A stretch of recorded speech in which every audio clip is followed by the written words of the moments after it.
this diversity of activities, each one of which is just superb.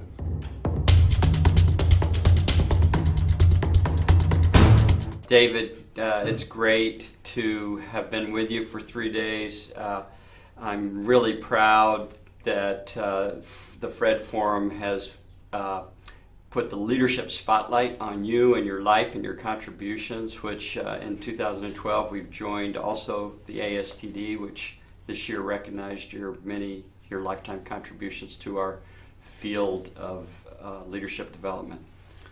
I want to take an approach where we really look at your life, and so maybe briefly tell me about your life.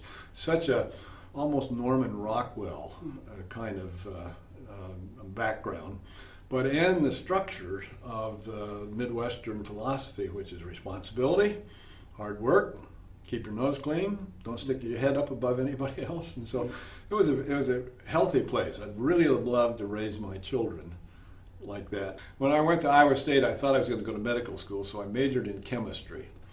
I hated every hour of it, but you did what you were supposed to in those days. I had to take a course in psychology when I was a senior. It was force distribution, and I found myself for the first time in my college career reading the textbooks for fun. And I did really well, and I remember a young faculty member taking me aside after I'd aced all the tests, and he said, "What are you going to do?" And I said, "Well, I got this job going to work for Procter & Gamble in a soap factory." And he said, "You ought to go to graduate school in psychology." Psychology was the other side of the moon. It just never occurred to me you could make a living as a psychologist.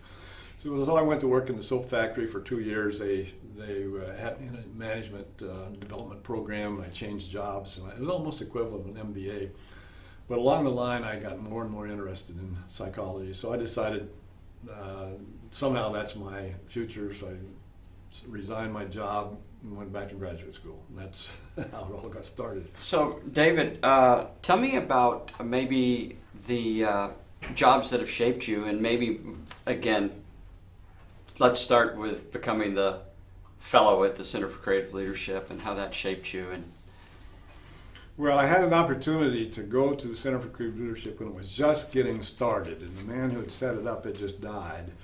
And they were, I'd have to say, struggling to find out what they should be doing.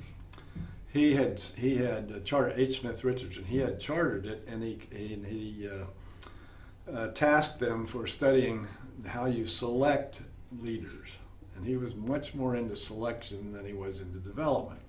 So that was about the only thing on the white sheet of paper. And when they asked me what I thought they should do, I said you ought to run an assessment center for development, not for selection. And you should use the results of the test for the benefit of the person, which means counseling, coaching. Here's your profile. You're an extrovert. This is how you would get along under stress. Or you're an introvert. This is how you want to be alone under stress. And I had been teaching psychological testing for 14 years. It had never occurred to me to study the process of the person getting the results because they didn't get them. So we had to learn how to deal with in a positive way, which is in a way pretty easy. Positive way with the results of psychological testing. So what we had to learn was how to give people hard-headed information about themselves that was kind and honest. Those two words ran through that, and that was a completely new world for me. When you look back, what are the things that you're most proud of relative to your various contributions and the roles that you've played? Well, the Center for Creative Leadership really looms up there because when I went there, they had 25 people, 35,000 square foot, beautiful building, a budget of $750,000, and a mission to do something about selecting developing leaders. Today, 40 years later, we got around the world 600 people. We have an operation in our Mecca is in Greensboro. We have a branch in Colorado Springs, a branch in San Diego, a branch in Brussels, a branch in Singapore, and opening branches in Ethiopia and India and Russia. Now they're a little wobbly still. And we have a budget of $100 billion. And we grapple with how we count what happens because you deal with 12 people for a week or 1,000 people for an hour. So how do you come up with some people.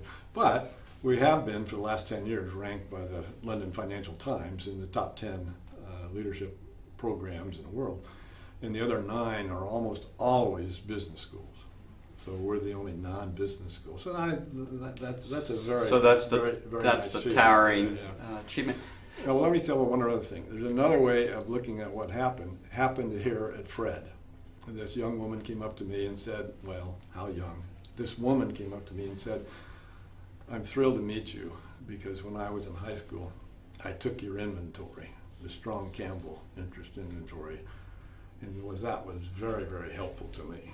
Well, that has happened to me lots of times, so that's very reassuring. But just that image of helping guide people to choose their lives towards their passions, that's a powerful contribution. If we were to come a little more pedestrian, though, and grind this down to other assessments, and we'll leave the Campbell on the side since we just talked about that.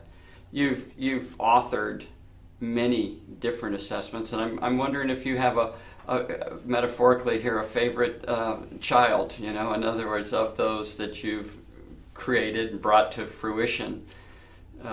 Do some stand out more than others for you? Well, one stands out more because it's really the most potent and it's most widely used. And it's called the Campbell Leadership Index. And it's a series of 100 adjectives, each one of which has been shown by outside data to discriminate between people who are good leaders and people who are not so good leaders. And that's really hard data to get. It took us 4 or 5 years to do that. And they're very sensible adjectives, are you productive, are you honest, and that sort of thing. And that's in a 360 form, so the person fills that out on themselves, and then raters fill that out, same form, on that person. And the way we always do it, the world doesn't always necessarily do that. We always have the person pick the raters, so you can't run from the data.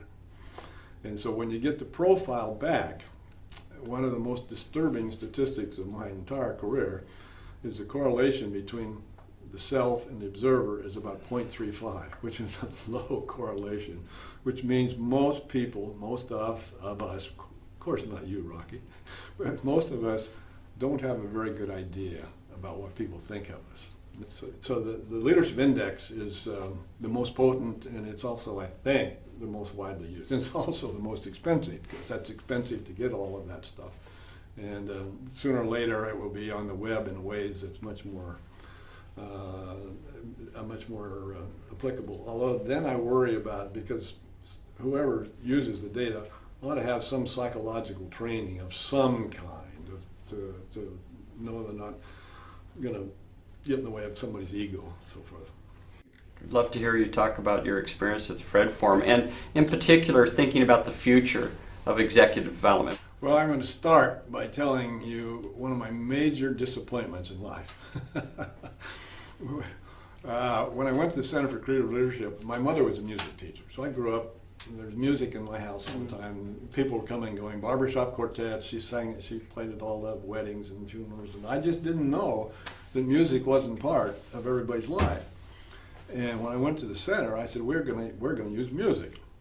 And I brought in music into the classroom, and I had music that was appropriate, people got their test scores back. There was sort of the Mozart quiet concert, concerto in A and so forth.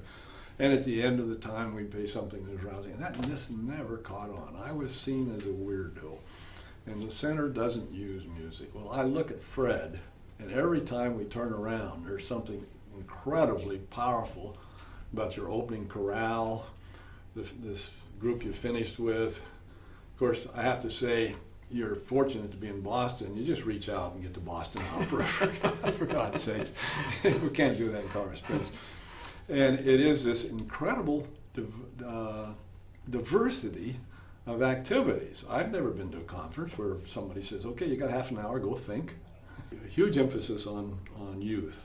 That was very unusual. You've never been to another conference where you've seen so many people under 25 and particularly participating. And that young woman, you want to buy, the young woman is really ambitious, live wire. Wouldn't you like to buy stock in her when she went public? So that it's this diversity of things. Party on, protect the earth. Exactly. It's this diversity of activities, each one of which is just superb. Just superb.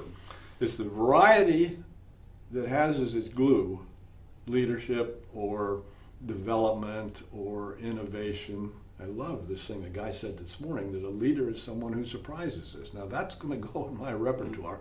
A leader is someone who surprises us. That means they're thinking outside the box, you know. And the daily provision of a newspaper for the day before. I mean, there's so many. I'd have to list literally 100 things, Rocky, that I said in my comments. I don't like the word networking. That seems to me sanitary and sterile and so forth. And friendship is going in that direction. I love their concept of the connective tissue holding people together, because I had breakfast this morning with a young woman from China, and who I'd had some reason to have some contact with before. And after I finished breakfast with her, I said to her, and I said to her, Jane, I'm sure you're going to understand what I'm about to say. I really had a great breakfast with you. I could have breakfast with anyone in this room, then it would have been great.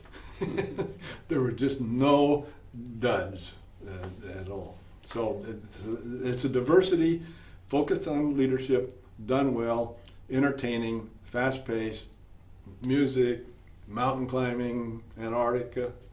So that's my thought on it. Thank you, David. In closing, I'd like you to do me a favor. You gave me a card, you gave all of us a card with a quote from Ralph Waldo Emerson. And I'm wondering if you would maybe read it for all of us. Okay. Here's the quote. Ralph Waldo Emerson, who lived from 1800 to 1862, so he died in his 80s.